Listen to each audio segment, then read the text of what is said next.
Pelatihan Tantangan Elia tahun 2022, inilah sesi kelima. Presentasi ini tersedia dengan gratis untuk semua hamba-hamba Tuhan, pekerja-pekerja Tuhan. Kirim email saja. Email saya elijah003@gmail.com atau WhatsApp juga boleh. +1 281 507 8510. Ya. Nah, saya mau mulai dengan ulangi tujuan pelatihan Tantangan Elia ini. Tujuannya begini, melatih pekerja-pekerja di ladang sama seperti Yesus melatih murid-muridnya. Untuk apa? Untuk menyelesaikan amanat agung di Malaysia dan Indonesia pada akhir zaman ini. Nah, itulah tujuan daripada pelatihan Tantangan Elia ini. Ya.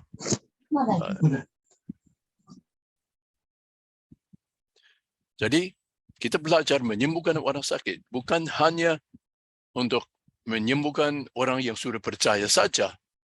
Tapi bagi saya lebih penting lagi untuk menjangkau orang-orang baru dengan menjalankan mujizat-mujizat dahsyat yang tidak pernah mereka saksikan. Sebagai buktinya, Yesus itu satu-satunya jalan kepada Bapa kami yang di surga. Iaitu, pelatihan ini adalah senjata untuk Injil, untuk pemberitakan Injil, untuk menyelesaikan amanat agung. Itulah tujuan utama daripada pelatihan ini. Nah, sesi 5, isinya begini. Kita akan mulai dengan iman yang Allah punya. Iman yang Allah punya. Terus, kegagalan yang kedua, iaitu Petrus tenggelam ke dalam air. Itu akan kita selidiki. Terus, kegagalan yang ketiga. Nah, kita mulai. Markus 11. Yesus berkata kepada kita, sesungguhnya barang siapa berkata kepada gunung ini atau penyakit ini atau setan ini, beranjaklah dan tercampaklah ke dalam laut. Pergilah, sembuhlah, inyalah engkau. Asal tidak bimbang hatinya, tetapi percaya bahwa apa yang dikatakannya itu akan terjadi, maka hal itu akan terjadi baginya. Inilah iman yang memindahkan gunung. Nah, artinya iman yang memindahkan gunung yang lebih dalam lagi. Mari. Markus 11. Keesokan harinya sesudah Yesus dan ke-12 muridnya meninggalkan Betania, Yesus merasa lapar. Dan dari jauh ia melihat pohon ara yang sudah berdaun. Ia mendekatinya untuk melihat kalau ia mendapat apa-apa pada pohon itu. Tetapi waktu ia tiba di situ, ia tidak mendapat apa-apa selain daun-daun saja, sebab memang bukan musim buah ara. Maka katanya kepada pohon itu, jangan lagi seorang pun makan buahmu selama-lamanya. Dan murid-muridnya pun mendengarnya. Nah, biasanya kita tidak berkata-kata kepada pohon. Tapi di sini Tuhan mengajar sesuatu hal yang penting bagi kita. Kita loncat ke ayat ke-20. Pagi-pagi ketika Yesus dan murid-muridnya lewat, mereka melihat pohon ara tadi sudah kering sampai ke akar-akarnya. Jadi Tuhan menjalankan mujizat. Bagaimanakah Yesus melakukan mujizat ini? Bagaimanakah? Yesus melakukan mujizat ini bukan dengan berdoa kepada Bapanya, bukan. Melainkan dengan mengeluarkan perintah kepada pohon itu, iaitu jangan lagi seorang pun makan buahmu selama-lamanya. Bapanya telah memberikan kepada Yesus otoritas menguasai pohon itu.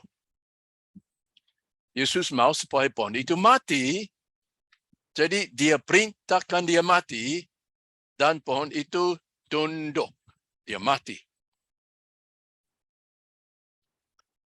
Nah, dengan cara bagaimanakah Yesus perintahkan pohon itu sehingga mujizat itu terjadi? Caranya bagaimanakah? Dengan iman macam apakah Tuhan mengeluarkan perintah kepada pohon itu? Dengan iman macam apakah? Mari. Markus 11. Maka teringatlah Petrus akan apa yang telah terjadi. Lalu Petrus berkata kepada Yesus, Rabi, lihatlah, pohon ara yang kau kutuk itu sudah kering. Petrus terheran menyaksikan mujizat itu.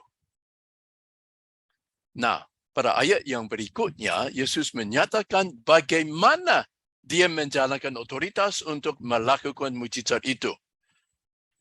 Yaitu dengan iman macam apakah Yesus menjalankan otoritasnya kepada pohon itu.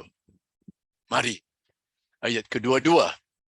Yesus menjawab mereka, percayalah kepada Allah. Nah, begini, saudara-saudariku yang kekasih. Sebetulnya, menurut bahasa Yunani, jawaban Yesus itu, bukan percayalah kepada Allah. Tapi menurut bahasa Yunani, jawaban Yesus begini, punyalah iman yang Allah punya.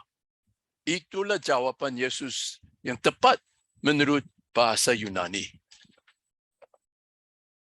Nah, kalau bahasa Inggrisnya begini, have faith of God. Why? Kenapa? Since the word God in the Greek text is in the possessive case. Jadi terjemahan yang tepat adalah punyalah iman yang Allah punya. Have faith of God. Nah, di bawah ini adalah terjemahan ayat 22 dari 3 versi Alkitab bahasa Inggris. Yang pertama dan yang kedua adalah terjemahan harfiah. Terjemahan harfiah yaitu terjemahan tepat mengikuti bahasa Yunaninya. Yang pertama, and Jesus answering said to them, have faith of God. Yaitu dalam bahasa, punyalah iman yang Allah punya. Versi yang kedua, ini terjemahan harfiah. And answering, Jesus said to them, have faith of God. Yaitu dalam bahasa, punyalah iman yang Allah punya. Terus nomor 3, ini dari Modern King James Version bahasa Inggris. And answering, Jesus said to them, have faith of God. Dalam bahasa, artinya punyalah iman yang Allah punya. Jadi sebetulnya, terjemahan yang tepat, yaitu dari jawaban Yesus kepada Petrus, ialah punyalah iman yang Allah punya. Itu jawaban Yesus kepada Petrus. Nah, mari kita ulangi ayat 22 dengan terjemahan yang tepat sekarang. Markus 11. Yesus menjawab mereka, punyalah iman yang Allah punya. Atau, punyalah imannya Allah. Itu sama. Ayat 23. Aku berkata kepadamu, sesungguhnya barang siapa berkata kepada gunung ini, atau penyakit ini, atau setan ini, beranjaklah, tercampaklah ke dalam laut. Pergilah, sembuhlah engkau. Beranjaklah, tercampaklah ke dalam laut. Asal tidak bimbang hatinya, tetapi percaya bahwa apa yang dikatakannya itu akan terjadi, maka hal itu akan terjadi baginya. Jadi imannya Allah itu sama dengan iman yang memindahkan gunung. Sama saja. Imannya Allah itu terdiri dari kedua hal ini. Nomor 1, tidak bimbang hatimu. Yang kedua, apa yang saya katakan itu akan terjadi. Itulah imannya Allah atau iman yang memindahkan gunung. Pokoknya, kita harus mengerti otoritas. Itu yang penting. Saudara-saudariku harus mengerti otoritas. Nah, apa saja yang di bawah otoritas kita harus dan akan tunduk kepada perintahkan kita. Itu definisi daripada otoritas. Jadi Tuhan Yesus perintahkan pohon ara itu supaya mati dengan imannya Allah. Apabila saudara benar-benar mengerti otoritas, saudara juga bisa mengeluarkan perintah kepada bawahan saudara dengan imannya Allah. Yaitu dengan iman yang memindahkan gunung. Artinya, dengan tidak bimbang. Apabila saudara mengerti otoritas, saudara bisa punya imannya Allah, yaitu iman yang memindahkan gunung. Asal mengerti otoritas, mengerti ciri-ciri daripada otoritas. Nah, sekarang saya kasih 2 contoh untuk imannya Allah. 2 contoh supaya saudara-saudari lebih mengerti artinya imannya Allah. Contoh yang pertama. Ini dari Kejadian 1 ayat 1. Pada mulanya Allah menciptakan langit dan bumi. Terus ayat ketiga, berfirmanlah Allah, jadilah terang. Lalu terang itu jadi. Nah, pertanyaan. Apakah Allah bimbang terang itu akan jadi? Setelah dia keluar perintah, jadilah terang. Apakah di hatinya dia berpikir, oh bagaimana kalau terang itu tidak jadi? Waduh, nanti aku malu sama malaikat-malaikat yang hadir di sini. Wah, gimana kalau enggak jadi terang itu? Oh, tolonglah Roh Kudus. Tolonglah Roh Kudus. Apakah Allah di hati bimbang terang itu akan jadi menurut perintahnya? Tidak, sama sekali tidak. Kenapa Allah tidak bimbang waktu dia keluarkan perintah, jadilah terang? Kenapa dia tidak bimbang? Itu karena Allah punya segala otoritas. Sebagai Allah, dia punya segala otoritas. Jadi waktu dia keluar perintah kepada terang itu, jadilah terang, di hatinya tidak bimbang berdasarkan segala otoritas yang dia punya. Jadi, waktu Allah berfirman, jadilah terang, itu dengan imannya Allah. Waktu Allah berfirman, jadilah terang, itu dengan imannya Allah. Iman yang tidak bimbang. Berdasarkan dia punya segala otoritas. Contoh yang kedua.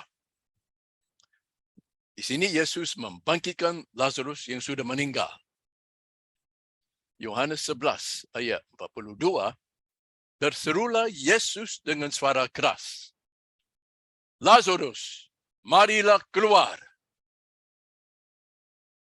Nah, yang hadir di situ adalah Marta, adiknya Maria, saudaranya Maria, dan beberapa orang Yahudi yang hadir pada waktu itu. Apakah Yesus bimbang Lazarus akan bangkit setelah dia keluar perintah? Lazarus, marilah keluar. Apakah di hatinya bimbang? Apakah di hatinya Yesus berpikir, bagaimana kalau Lazarus tidak bangkit? Aduh, nanti aku malu sama Marta Maria. Mereka tidak mengikuti saya lagi. Dan orang-orang Yahudi itu nanti saya diketawakan oleh mereka. Oh, nanti saya malu. Gimana? Oh, tolonglah Papa di surga. Apakah Yesus bimbang di hatinya Lazarus akan bangkit? Tidak. Sama sekali tidak. Nah, kenapa Yesus tidak bimbang? Kenapa? Karena Yohanes 5 ayat 21. Sebab sama seperti Bapa membangkitkan orang-orang mati dan menghidupkannya, Demikian juga anak menghidupkan barang siapa yang dikehendakinya. Berdasarkan itu, pada waktu Yesus keluar perintah kepada Lazarus yang sudah meninggal, Lazarus, marilah keluar, di hatinya tidak bimbang berdasarkan otoritas yang sudah dipercayakan oleh Bapa kepada anaknya.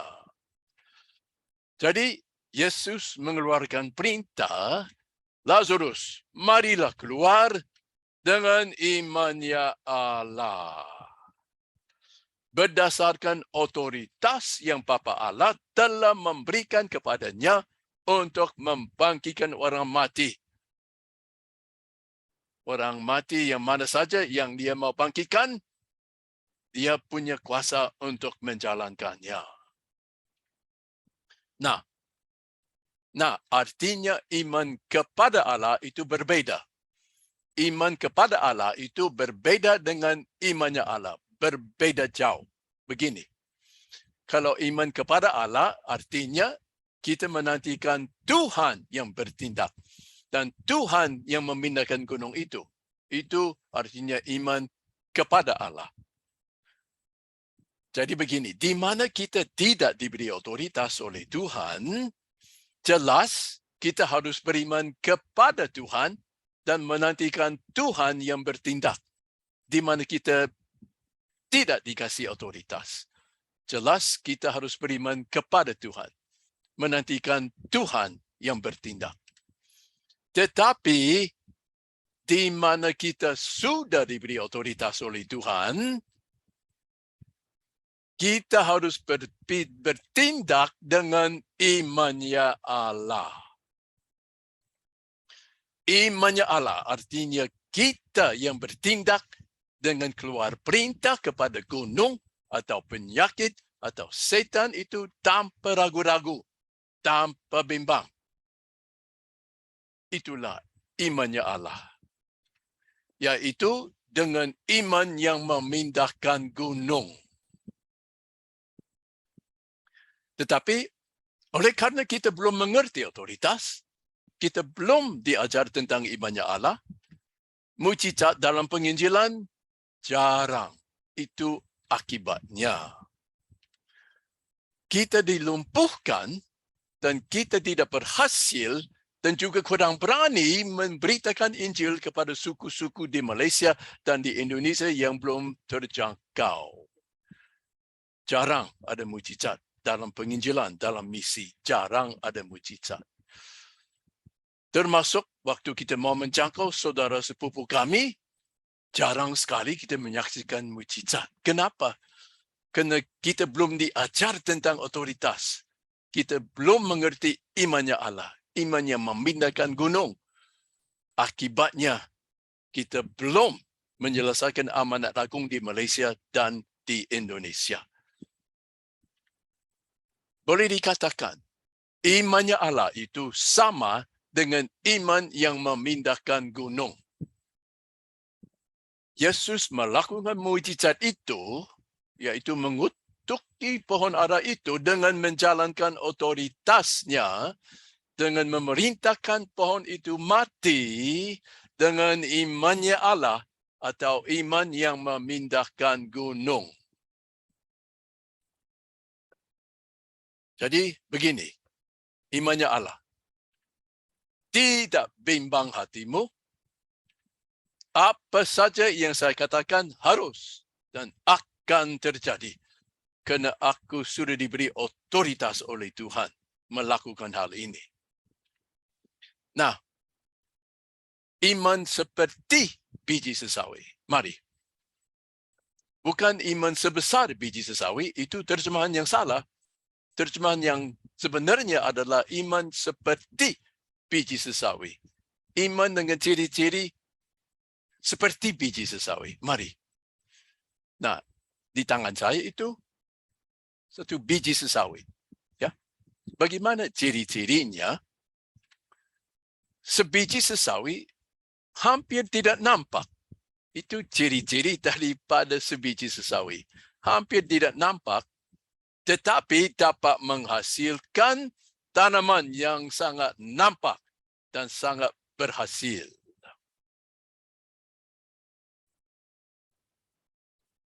Itu ciri-ciri daripada sebiji sesawi yang tidak terlihat, hampir tidak terlihat, dapat menghasilkan tanaman yang sangat nampak, sangat berhasil. Nah, inilah tanaman tangguh yang bertumbuh dari biji yang hampir tidak nampak, menghasilkan tanaman tangguh itu. Nah, kalau di bagian atas tanaman ini ada banyak polong, ya. Masing-masing daripada banyak polong di bawah ini berisi sekitar 30 biji sesawi. Setiap polong itu isinya 30 biji sesawi, ya. Dan setiap biji sesawi kaya minyak 46%. Jadi kalau minyak biji sesawi dijual di toko untuk masak. Kenapa? Karena biji sesawi itu kaya minyak. Bisa dijual. Bisa cari keuntungan. Jadi minyak dijual di toko untuk masak. Kaya sekali. Begini. Hanya 2 atau 3 kilo biji sesawi menghasilkan panen ini untuk 1 hektar lahan. Cuma 2 atau 3 kilo biji sesawi saja.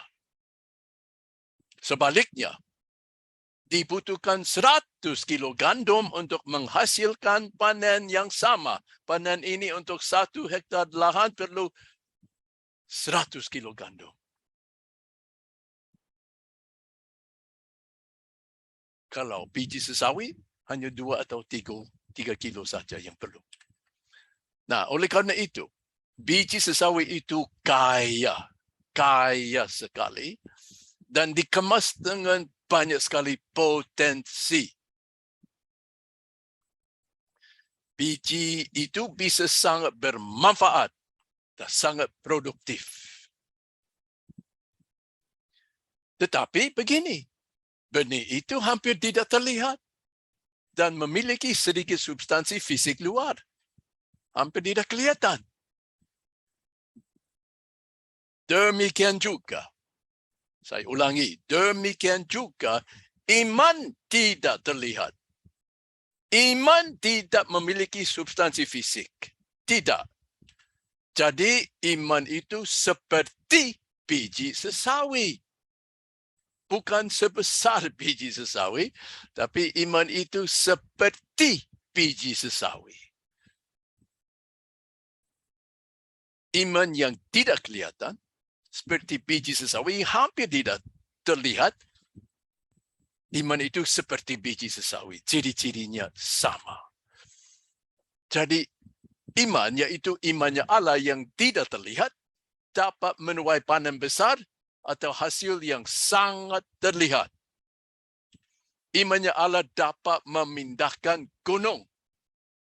Imannya Allah dapat memindahkan penyakit, dapat menyembuhkan penyakit. Imannya Allah dapat memindahkan setan, dapat mengusir setan. Dan dapat menghasilkan hasil yang luar biasa. Di bidang fisik atau di sini dan pada saat ini.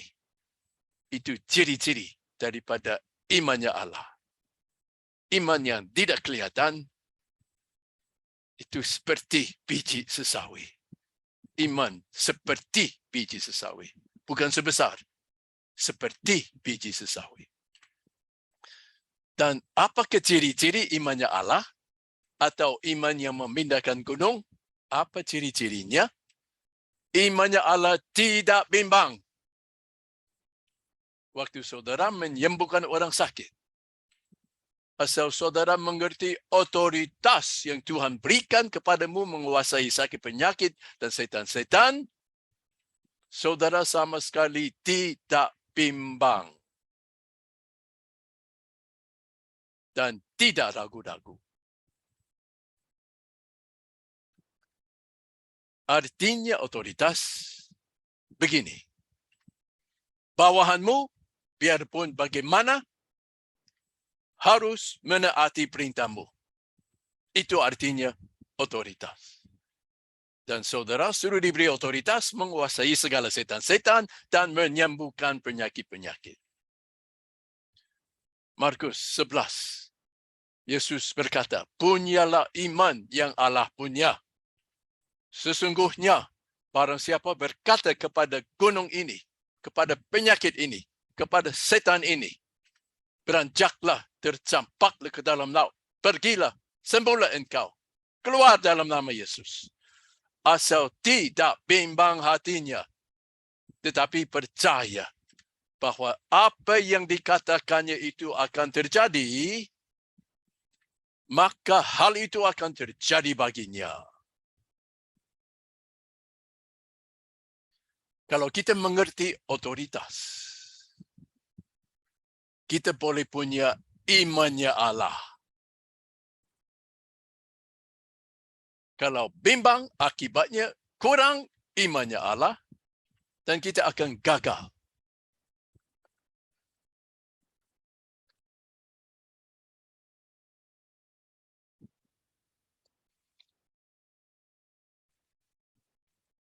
Misalnya, saya piara anjing. Saya mau anjing saya duduk. Pada waktu saya keluar perintah duduk kepada anjingku, saya tidak bimbang. Apa saja yang saya katakan kepada anjing ini akan saya genapkan. Ya, saya akan genapkan apa yang saya perintahkan kepada anjing saya untuk lakukan. Bagaimana digenapkan? Saya paksa dia duduk. Biar dia nggak mau duduk, saya tekan dia sampai dia duduk. Apa saja yang saya katakan, yang saya perintahkan kepada anjingku itu akan saya genapkan dengan paksa dia, dengan tekan dia sampai dia duduk. Saya bisa karena dia bawahan saya. Anjingku itu bawahan saya. Nah, itulah imannya Allah. Imannya Allah.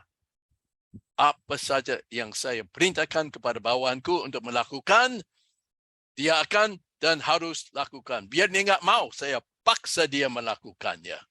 Karena kenapa? Dia bawahanku. Seperti anjingku. Itulah imannya Allah. Nah, akibat dari meragukan kita dapat melakukan apa yang Tuhan perintahkan kita lakukan.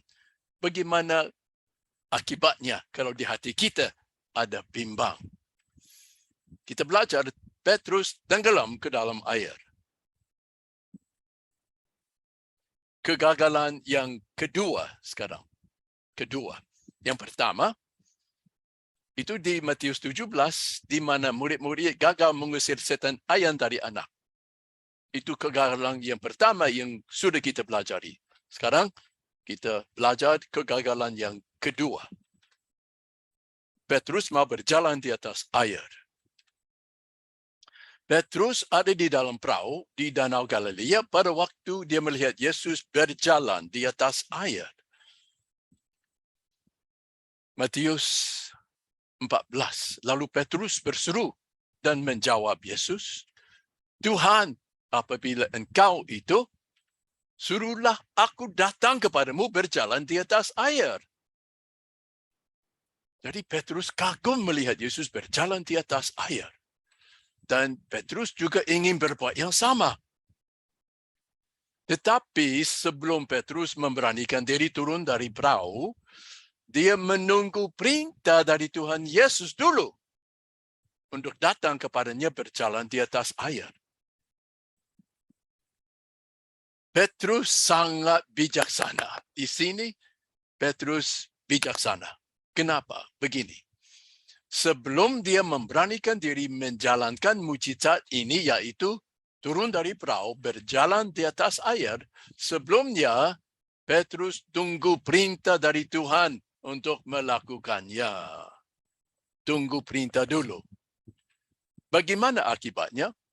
Kalau kita coba berjalan di atas air lautan tanpa diperintahkan oleh Tuhan, bagaimana akibatnya? Kita bisa tenggelam. Matilah kita. Jadi, Petrus sangat bijaksana, tunggu perintah dulu. Matius 14, kata Yesus kepada Petrus, datanglah. Pada waktu Yesus mengeluarkan perintah kepada Petrus supaya datanglah, kita tahu bahawa Petrus melakukan mujizat ini menurut kehendak Tuhan. Karena diperintahkan untuk melakukannya, artinya inilah kehendak Tuhan untuk Petrus melakukan mujizat ini, yaitu berjalan di atas air. Dan Petrus juga diberikan otoritas untuk Tuhan untuk berjalan di atas air. Pada waktu Yesus keluar perintah, datanglah kepada Petrus, artinya Petrus diberi otoritas untuk melakukan mujizat itu, yaitu berjalan di atas air. Hanya dengan demikian, Petrus memberanikan diri turun dari perahu dan berjalan di atas air. Hanya dengan terima perintah dulu. Demikian juga, sebelum kita coba menjalankan mujizat, kita harus menerima perintah dari Tuhan untuk melakukannya. Itu penting sekali, saudara-saudari. Tapi kalau kita berani coba melakukan suatu mujizat tanpa diperintahkan oleh Tuhan, dan tanpa diberikan otoritas untuk melakukannya, kita kemungkinan ambil risiko. Misalnya, pernahkah Tuhan dengan jelas di dalam Injil perintahkan kita mengusir roh-roh jahat di udara? Pernah atau tidak? Sebetulnya tidak pernah, saudara-saudari. Di Injil, Yesus perintahkan murid-muridnya mengadakan perperangan rohani di udara. Tidak pernah. Di keempat Injil, Yesus tidak pernah perintahkan murid-muridnya menjalankan perperangan rohani di udara. Tidak pernah. Yaitu melawan pemerintah-pemerintah, melawan penguasa-penguasa, melawan penghulu-penghulu dunia yang gelap ini, melawan roh-roh jahat di udara. Tidak pernah, saudara-saudariku. Jadi, kalau kita berani menjalankan ini tanpa diperintahkan oleh Tuhan untuk menjalankannya, kita ambil risiko berat sekali. Ya, jadi saudara-saudariku, hati-hati ya tentang hal ini. Perperangan rohani di udara, hati-hatilah. Nah, sekarang kita ulangi lagi ayat 28. Lalu Petrus berseru dan menjawab dia, Tuhan, apabila engkau itu, suruhlah aku datang kepadamu berjalan di atas air. Oh, kata Yesus, datanglah. Maka Petrus turun dari perahu dan berjalan di atas air mendapatkan Yesus. Wah, haleluya. Petrus mulai berjalan di atas air. Satu mujizat yang luar biasa, yang dahsyat. Tetapi ketika dirasanya tiupan angin, takutlah ia dan mulai tenggelam. Lalu Petrus berteriak, Tuhan, tolonglah aku. Segera Yesus mengeluarkan tangannya, memegang dia. Dan Yesus berkata, hai orang yang kurang percaya, yaitu kurang iman, mengapa engkau bimbang? Ada kata itu, bimbang. Oh, Yesus tidak senang dengan seruan Petrus. Kenapa? Karena dia sudah perintahkan Petrus datang berjalan di atas air dan menuntut dia berhasil menjalankan perintahnya. Tapi dia gagal, jadi Yesus kecewa. Petrus gagal menaati perintahnya, jadi Yesus kecewa terhadap dia. Yesus menghardik dia, bilang, kamu kenapa kurang iman? Kenapa kamu bimbang? Bimbang. Nah, mengapa Petrus gagal dan tenggelam? Kenapa? Yesus berkata, hai orang yang kurang percaya, yaitu kurang iman. Mengapa engkau bimbang? Ini kedua kalinya Yesus menegur murid-muridnya oleh kerana mereka kurang percaya atau kurang iman. Iaitu mereka bimbang. Nah, kali pertama adalah di Matius 17 di mana mereka gagal mengusir setan ayam dari anak itu. Ya, masih ingat ya. Ini kali kedua Yesus berkata kepada mereka, kamu yang kurang iman. Satu kali lagi. Ayat 31. Yesus berkata, hai orang yang kurang percaya, iaitu kurang iman, mengapa engkau bimbang? Ini dikatakan Yesus kepada Petrus setelah dia tenggelam. Kenapa Petrus tenggelam? Karena dia bimbang. Karena dia bimbang, dia tenggelam. Dia gagal menjalankan mujizat berjalan di atas air karena bimbang. Tepatnya apa yang Petrus ragukan? Tentang apa yang dia bimbang mengakibatkan dia tenggelam. Petrus bimbang dia bisa. Petrus bimbang dia bisa berjalan di atas air sebagaimana diperintahkan oleh Tuhan Yesus kepadanya. Dia bimbang dia bisa berjalan di atas air. Itu yang dia ragukan. Mari kita ulangi kegagalan yang pertama itu. Yang pertama, di mana mereka gagal usir setan ayam dari anak itu. Sekarang kita itu diulangi ya. Matius 17 ayat 19. Yesus berkata, mengapa bukan Yesus ini murid-muridnya bertanya kepada Yesus, mengapa kami tidak dapat mengusir setan itu? Yesus berkata, kerana kamu kurang percaya atau kurang iman. Sesungguhnya, sekiranya kamu mempunyai iman seperti biji sesawi saja, kamu dapat berkata kepada gunung ini, pindah dari tempat ini ke sana. Maka gunung ini akan pindah. Dan takkan ada yang mustahil bagimu. Jadi menurut Yesus, mereka gagal karena kurang iman yang memindahkan gunung. Mereka gagal karena kurang iman yang memindahkan gunung. Murid-murid itu gagal usir setan ayam itu karena mereka kurang iman yang memindahkan gunung, yaitu kurang iman. Kurang iman. Kurang iman yang memindahkan gunung. Dan Yesus berkata, Petrus tenggelam karena kurang percaya atau kurang iman juga. Yesus berkata, hai orang yang kurang percaya atau kurang iman, mengapa engkau bimbang? Jadi Petrus tenggelam karena kurang iman yang memindahkan gunung. Yaitu Petrus bimbang di hatinya. Dia bisa berjalan di atas air sebagaimana diperintahkan oleh Yesus kepadanya. Bimbang. Kita selalu mengajar umat Tuhan supaya jangan bimbang terhadap Bapa kami yang di sorga. Amin, amin, amin. Jangan bimbang terhadap Bapa kami. Amin. Tetapi begini, apakah Petrus bimbang terhadap Allah di sini? Tidak, tidak. Apakah Petrus bimbang terhadap Tuhan Yesus di sini? Tidak. Apakah Petrus bimbang Yesus bisa berjalan di atas air di sini? Jelas tidak. Petrus menyaksikan Yesus berjalan di atas air di sini. Jadi tepatnya apa yang Petrus ragukan mengakibatkan dia tenggelam ke dalam air. Apa yang dia ragukan?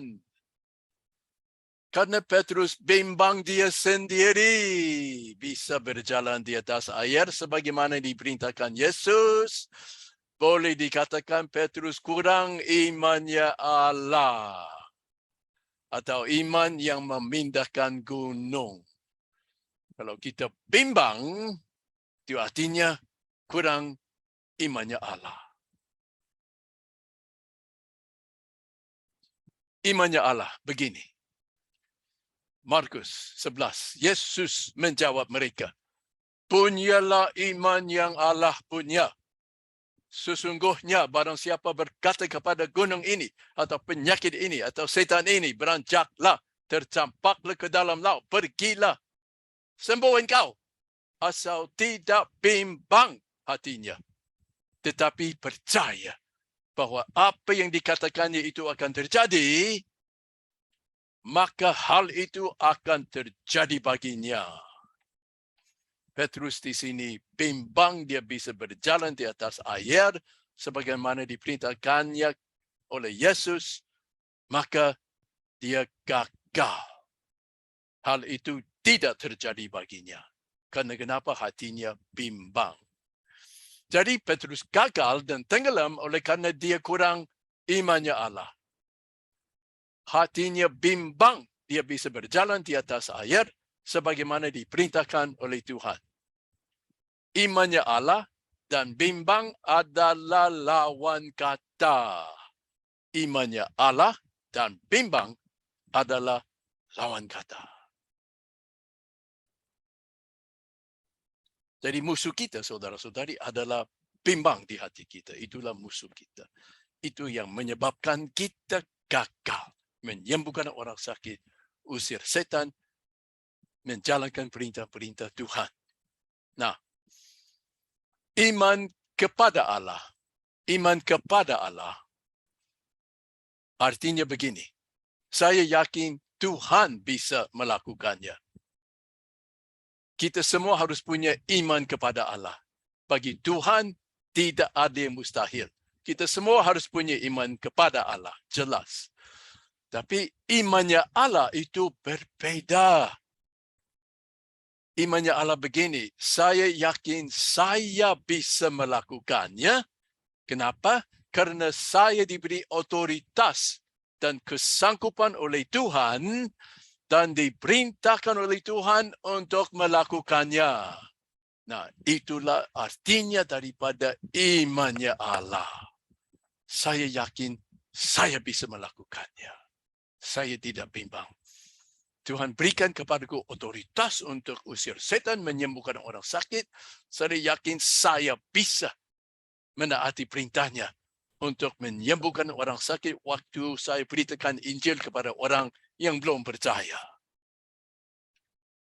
Tentu saja, setiap murid Tuhan seharusnya punya iman kepada Allah. Jelas sekali. Iaitu tidak ada yang mustahil untuk Allah. Semua harus punya iman kepada Allah. Amin.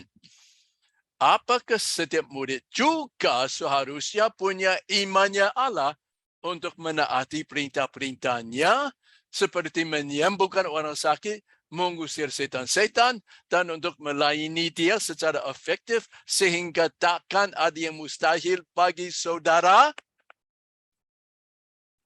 Jelas ya. Jelas ya.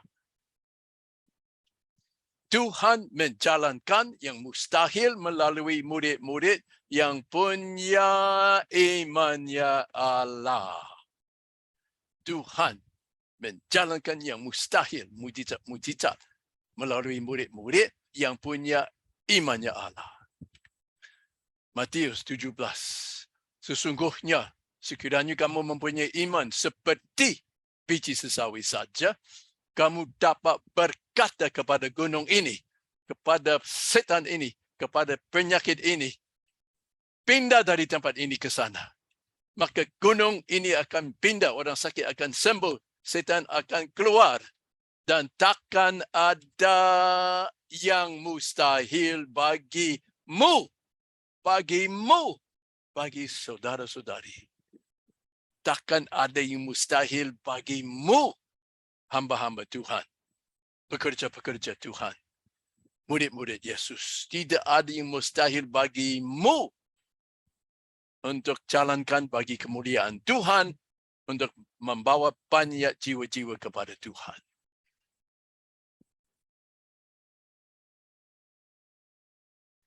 Tuhan menjalankan yang mustahil melalui murid-murid yang punya imannya Allah, atau iman yang memindahkan gunung, iman tanpa bimbang, berdasarkan mereka mengerti ciri-ciri daripada otoritas yang Tuhan sudah percayakan kepada kita.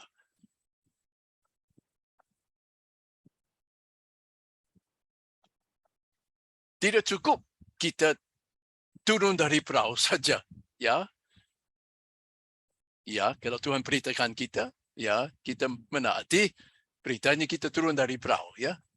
Tapi kita juga harus berjalan di atas air tanpa tenggelam. Demikian juga, tidak cukup kita hanya berusaha untuk menyembuhkan orang sakit sebagaimana diperintahkan oleh Tuhan. Tidak cukup. Tapi akhirnya gagal. Tuhan tidak senang. Kita juga harus menyatakan kuasa kesembuhan secara nyata. Secara nyata untuk membawa jiwa-jiwa kepada Tuhan menurut perintahnya di Lukas 10 ayat 9.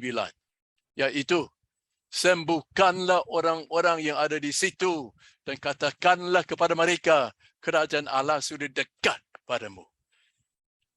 Tuhan Yesus perintahkan kita menyembuhkan orang sakit dengan nyata dalam pemberitaan kerajaan Allah kepada orang yang belum percaya.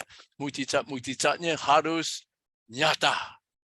Bukan oleh iman saja, tanpa nyata, harus nyata.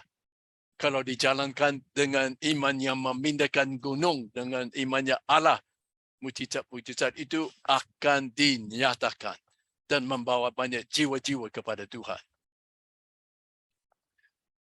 Murid-murid Yesus sekarang kegagalan yang ketiga. Matius 8 ayat 23. Lalu Yesus naik ke dalam perahu dan murid-muridnya pun mengikutinya. Sekonyong-konyong mengamuklah angin ribut di danau itu sehingga perahu itu ditimbus gelombang, tetapi Yesus tidur. Maka datanglah murid-muridnya membangunkan dia. Katanya, Tuhan, tolonglah kita binasa. Apakah Tuhan senang dengar seruan mereka? Tuhan, tolonglah kita binasa. Tuhan senang tidak? Tidak senang dengar seruan mereka. Oh, tolonglah Tuhan. Dia tidak senang. Nanti kita akan lihat kenapa. Kenapa Tuhan tidak senang. Kita biasanya mengajar bahawa kalau kita berseru kepada Tuhan untuk menyelamatkan kita, dia pasti senang mendengar seruan kita. Kenapa? Karena apabila kita berseru kepada Tuhan, artinya kita bersandar kepadanya dan dia pasti senang. Ya, apakah ini selalu benar? Tidak selalu benar. Biasanya benar, tapi tidak selalu benar.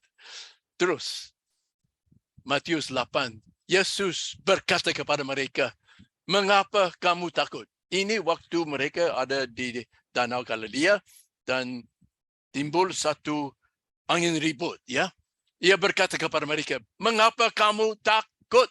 Kamu yang kurang percaya, yaitu kurang iman. Itu setelah mereka berseru kepada Yesus, Tuhan tolonglah kita binasa. Yesus jawab dengan, mengapa kamu takut? Kamu yang kurang percaya, kurang iman. Untuk ketiga kalinya, Yesus membentak murid-muridnya oleh karena mereka kurang iman.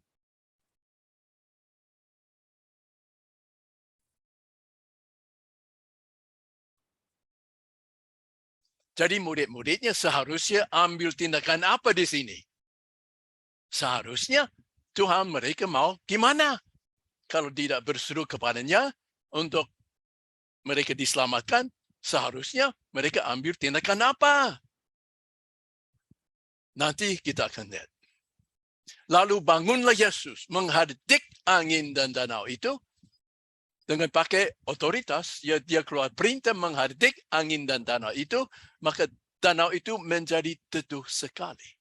Danau itu taat, tunduk kepada perintahnya setelah dihardik. Jadi angin dan danau itu ada di bawah otoritas Yesus dan taat kepada perintahnya.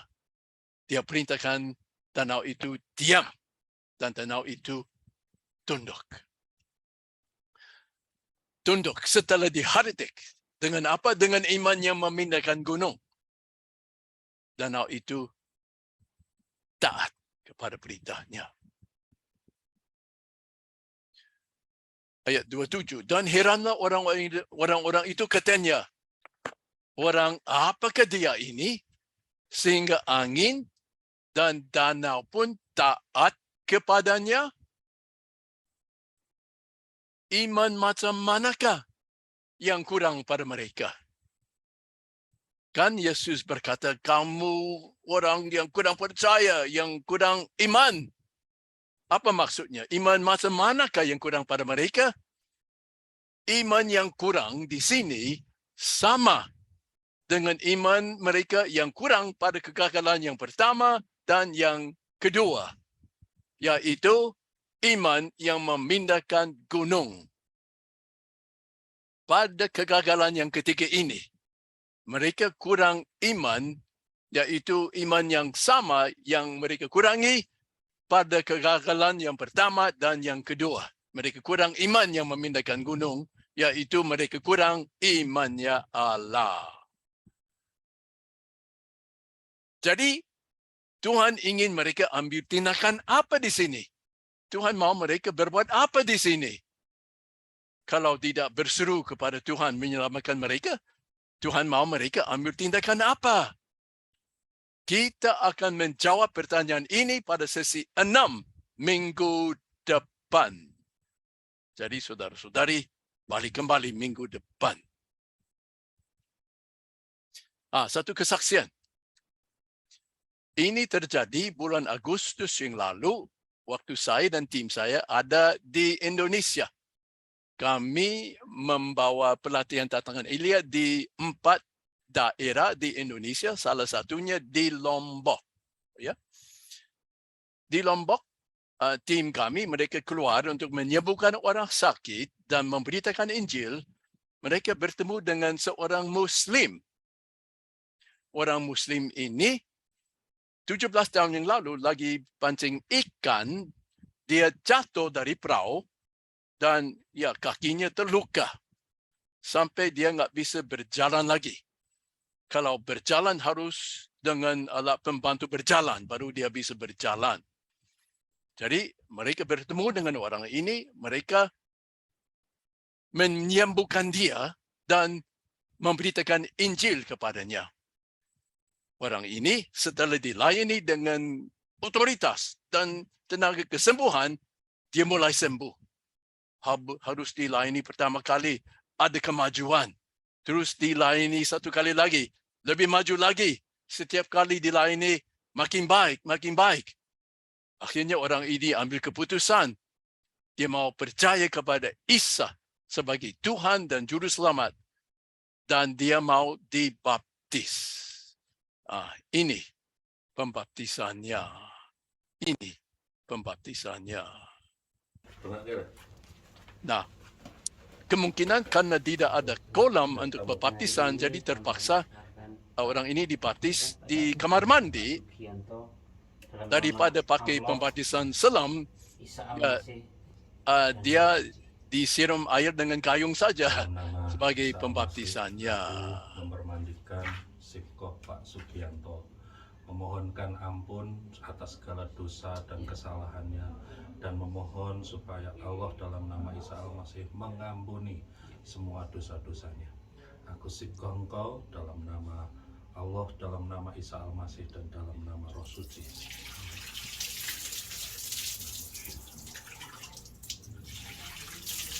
Memang lebih baik kalau pembaptisan secara selam saja. Tapi kalau tidak ada kolam, ya boleh saja. Pokoknya hati kita berseru kepada Tuhan, ampunilah dosaku Tuhan. Saya mengikuti engkau selama-lamanya sebagai Tuhan dan Juru Selamatku. Yang penting niat di hati kita, itu yang penting. Jadi pada sesi 6 minggu depan, orang yang sakit jantung akan disembuhkan. Minggu depan, pada sesi 6. Jadi kalau saudara-saudari kenal orang yang sakit jantung, dia boleh ikut sesi 6 minggu depan untuk disembuhkan. Saya yang akan melayani. Jadi, minggu depan, sesi 6, kita akan belajar menghardik angin badai dalam nama Yesus. Gerakan masal suku Sunda kepada Isa Al-Masih yang sudah mulai di Jawa Barat. Gerakan masal suku Sunda kepada Isa. Terus Kita belajar murid-murid menyembuhkan penyakit di Kisah Rasul-Rasul. Sampai saat ini yang kita pelajari ialah kesembuhan di keempat Injil. Tapi sekarang kita tidak ada lagi di masa Injil. Sekarang kita sudah maju ke masa Kisah Rasul-Rasul.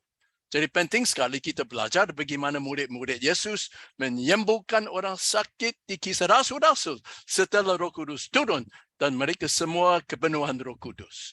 Itu untuk sesi 6 minggu depan. Nah, kami punya situs www.theelijahchallenge.org.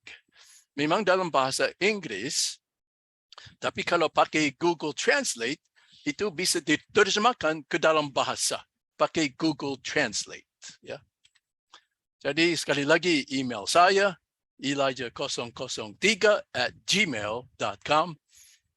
WhatsApp saya +1 281 507 8517. Sampai ketemu minggu depan. Ajak orang yang sakit jantung yang menurut doktor tidak bisa sembuh. Minggu depan mereka akan disembuhkan dengan ajaib.